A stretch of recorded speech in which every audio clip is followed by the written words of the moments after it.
بہت بہت شکریہ۔ ناول فنا کا 11واں باب پیش خدمت ہے۔ اس کا نام ہے اپسرا کی آمد۔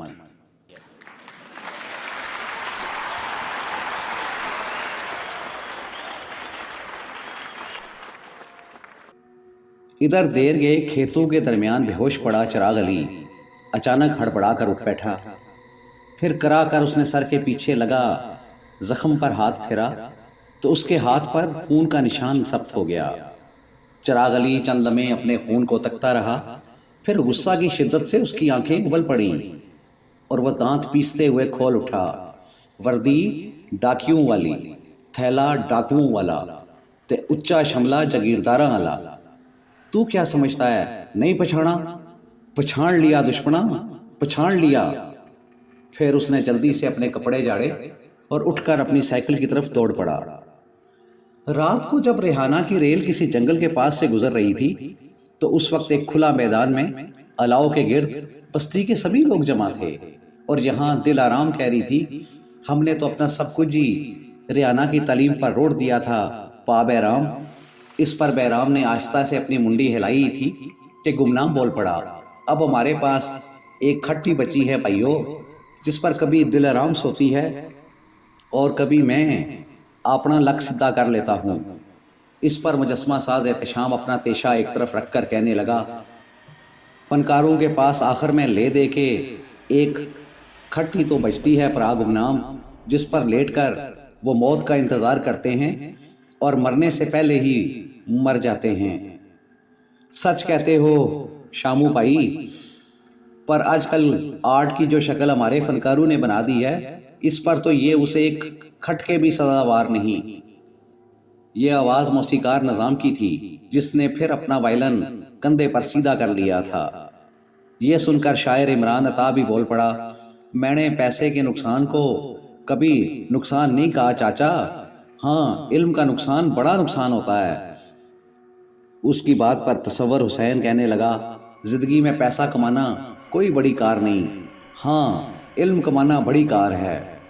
چھینا کا والد اور بستی کا سردار بہرام، جو کافی دیر سے چپ بیٹھا تھا، کہنے لگا، میں تو اتنا جانوں ہوں پین دل آرام، جو ریاضی جیسے اوکھے مضمون میں 16 جماعتیں پاس کر آئی ہے، وہ اب زندگی کا حساب کتاب بھی خوب جانتی ہوگی۔ اس پر چانن بھائی سے رہا نہ گیا تو وہ بول پڑی، زندگی حساب کا سوال نہیں ہوتی بہرام، اس میں فارمولہ کوئی بھی چلا دو، اخیر میں بچتا صفر ہی ہے۔ ریحانہ کی اس اچانک واپسی نے بستی کے سارے جاگیرداروں میں بھی ایک کھلبلی سی مچا دی تھی۔